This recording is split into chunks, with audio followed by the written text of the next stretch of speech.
Con nosotros el doctor Wilder Ruiz para comentar justamente lo que fue la actividad política de ayer y lo que podrá ser en los próximos meses, digo, porque ya posiblemente a menos de un año vamos a tener las elecciones municipales de alcaldes y regidores una vez más. Bienvenido, doctor. ¿Cómo estás, Rómulo? Qué gusto acompañarte esta noche en tu programa.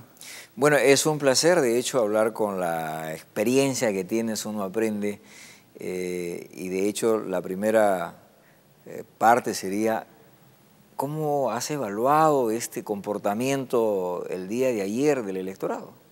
Sí, ha sido una elección atípica, una elección donde se ha podido comprobar el desinterés de la gente, la desinformación de los ciudadanos. Creo que ha sido una elección media engañosa por los resultados, es decir, yo no creo que el PPC tenga ese 30% real en Lima o que Somos Perú pueda siquiera bordear el 26% en Lima. El Jurado Nacional de Elecciones y la OMPE se han cuidado mucho de no decirnos cuánto es la votación de nulos, blancos y viciados, porque si uno suma toda la votación que ha obtenido el PPC, Solidaridad, estamos casi llegando a 3,5 millones de 6,800,000. Entonces, creo yo que esta elección, desde el punto de vista del proceso electoral del domingo, hay otra lectura, que es la lectura del PPC. Es decir, si el PPC comparte el gobierno municipal para el próximo año, significa que serán cogobierno del fracaso de Susana.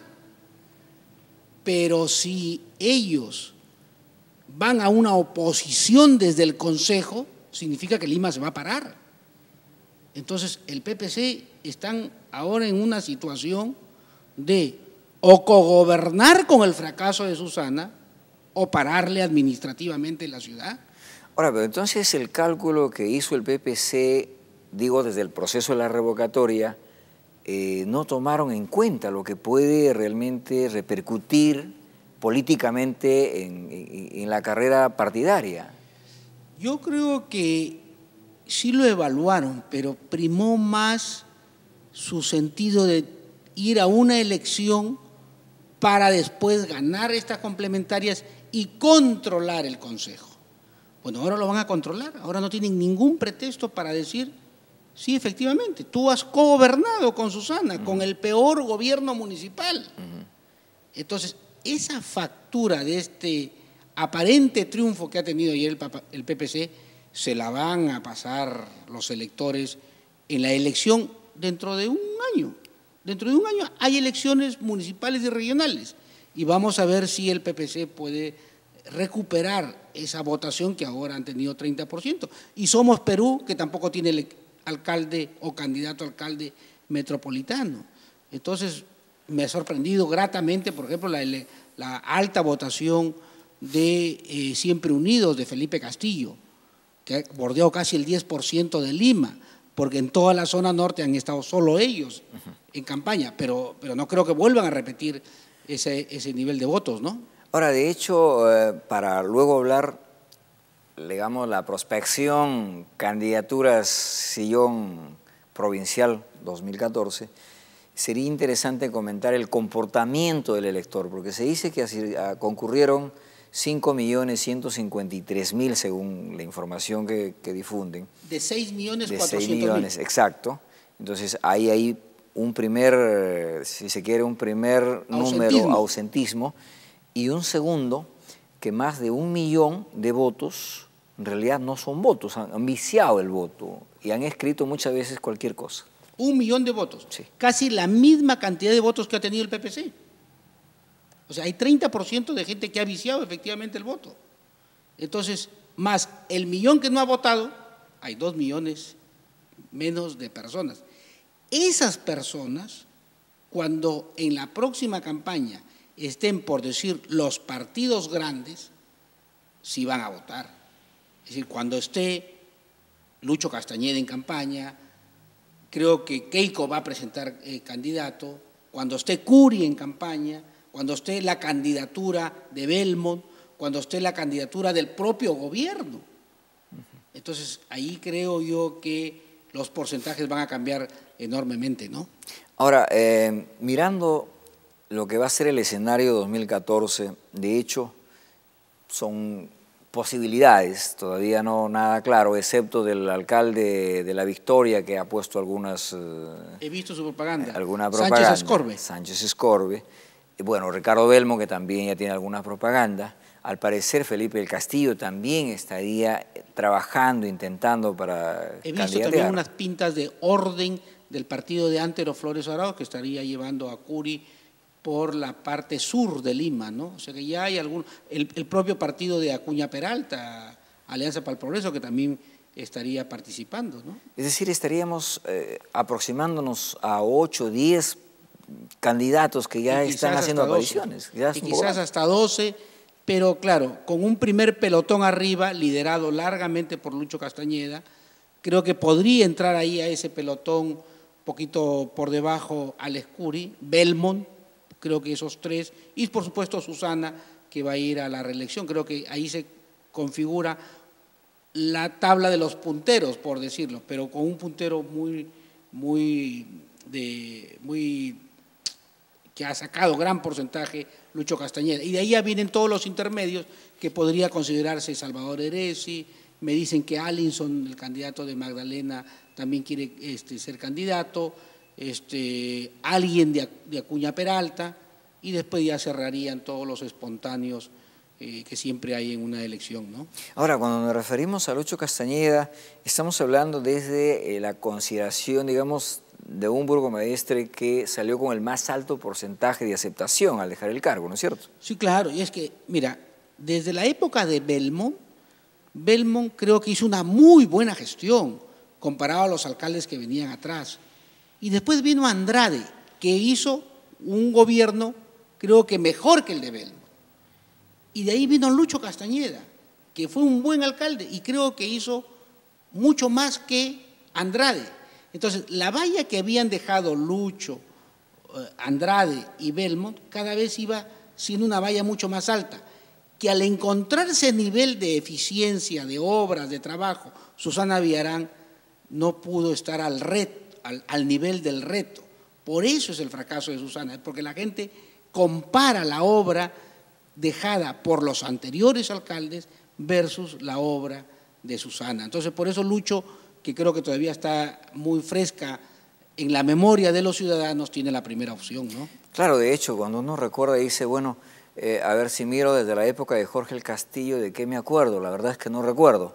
Pero claro, si Jorge miro... el Castillo hizo un poquito los corredores viales, la Brasil, Alfonso Ugarte, bueno, por ahí Tomás entonces, Marzano y nada más. Y si miramos a Belmont, bueno, nos vamos a recordar de la universitaria, del Trébol Javier Prado, Cabitos, el Cabitos, nivel de Caquetá. De Caquetá, el nivel parte de 2 de Mayo. Y claro.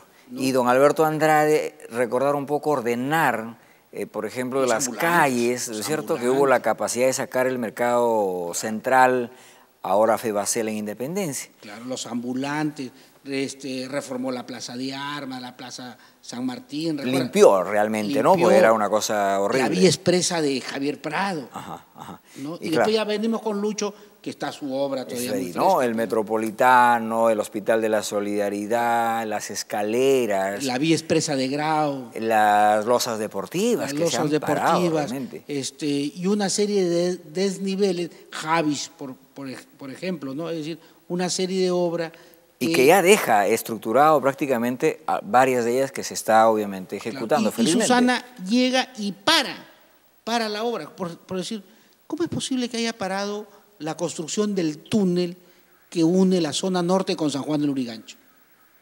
Eso es inaudito, no tiene explicación realmente efectivamente. En la responsabilidad política, claro. ¿No? Ahí hay un costo.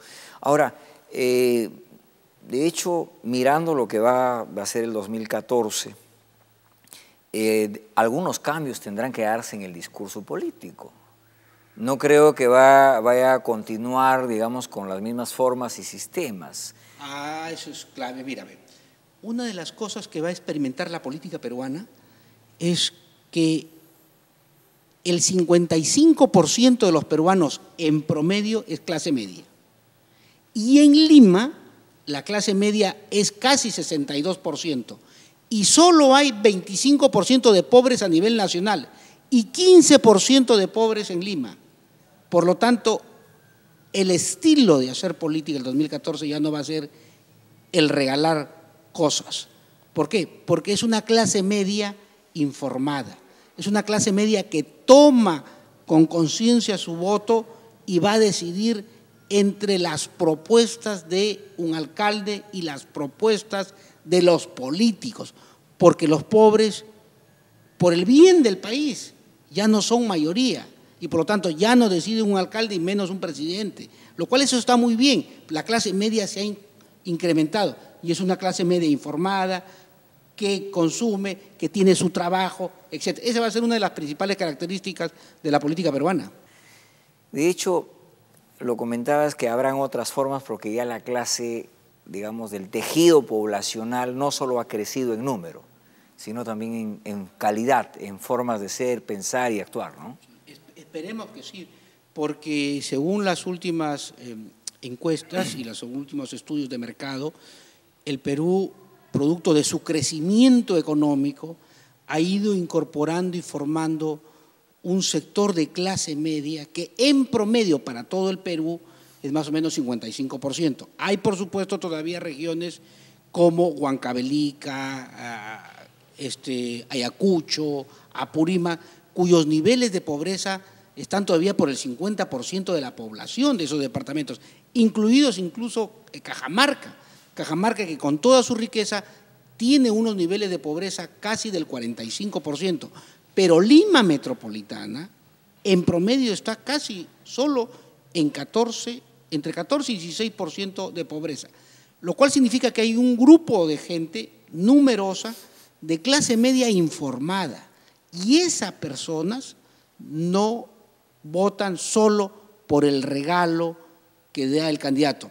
Y una demostración de esa se dio en la última elección de la revocatoria, porque ahí la gente decidió mantener a Susana, sacaron a sus regidores y fueron y marcaron, por ejemplo, para que saliera el hijo de Lucho Castañeda, para que saliera del consejo el regidor Danós, porque la gente se tomó el trabajo de ubicar en una célula muy grande a qué persona sacaba.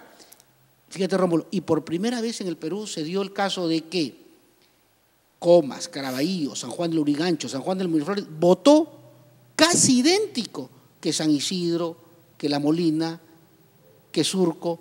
Entonces, esos fenómenos no se habían dado antes. El voto de los conos era muy marcado y el voto de los distritos AB era muy marcado. Eso va a cambiar ahora. Ciertamente son indicadores que va mejorando, digo, en pro de la población, donde hay más responsabilidad, donde el voto ya no es un voto comprado y esperemos que esto avance. De mayor conciencia al electorado. Exacto, ¿no? Porque de caso contrario, las elecciones por discurso no han solucionado problemas y donde todavía ha sucedido eso, creo que la población está reaccionando con mucha seriedad. Por ejemplo, el caso de Comas, el alcalde no ha logrado, me da una pena, porque él había sido, creo, candidato en 2 oportunidades. No, más, hasta en 4 ocasiones. Creo que hasta 4. Sí. Y la ciudad lo premió, pero Nico, es decir, es un alcalde que no puede recoger la basura. Es complicado, ¿no? Y nosotros hemos hecho un recorrido con nuestras cámaras y definitivamente la población muy indignada. Pero hay otros, por ejemplo, en el caso del RIMAC. Seguir gobernando con un tupa del año 2006 y lo curioso, cerrando al establecimiento donde a su vez viven, es decir, dejándolos en la calle literalmente a los propietarios. No un caso. Nosotros hemos registrado 4 casos hace 3 semanas atrás. Entonces, gente que dice, esta clase política a nosotros no nos hace bien.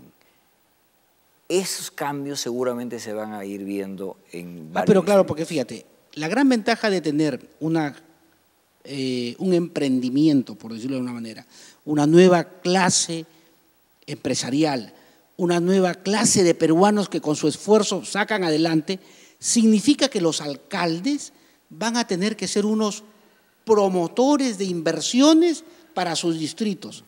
La gente va a percibir que ya no es el alcalde solo el que te recoge la basura, el que te arregla los parques, el que te arregla las veredas. Por supuesto que los va a hacer y debe hacerlos muy bien.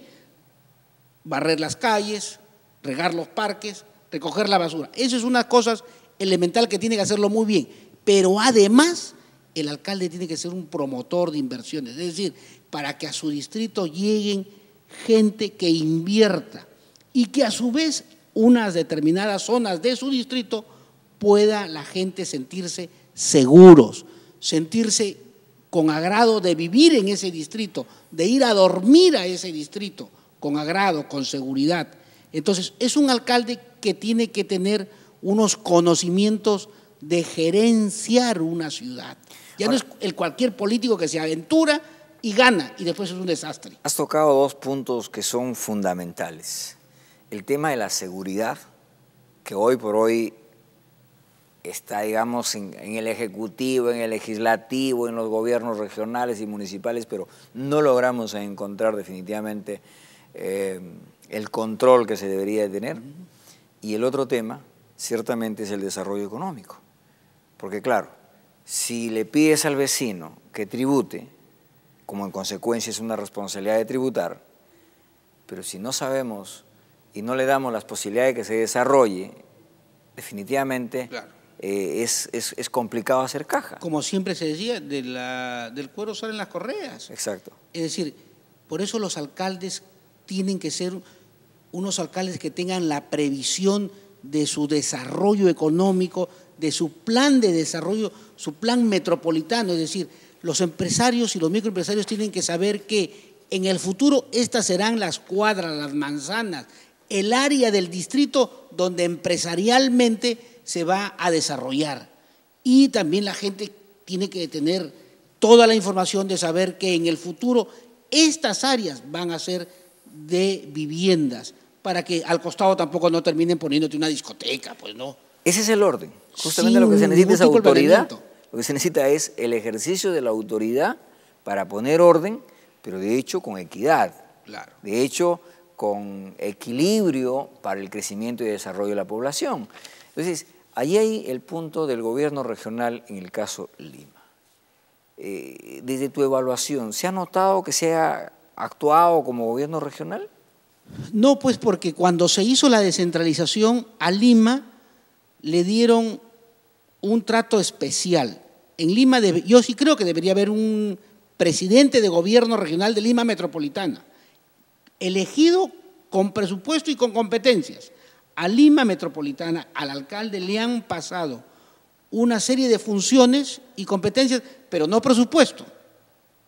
Por eso no se ha terminado de ver un presupuesto sólido, fuerte para la capital del país.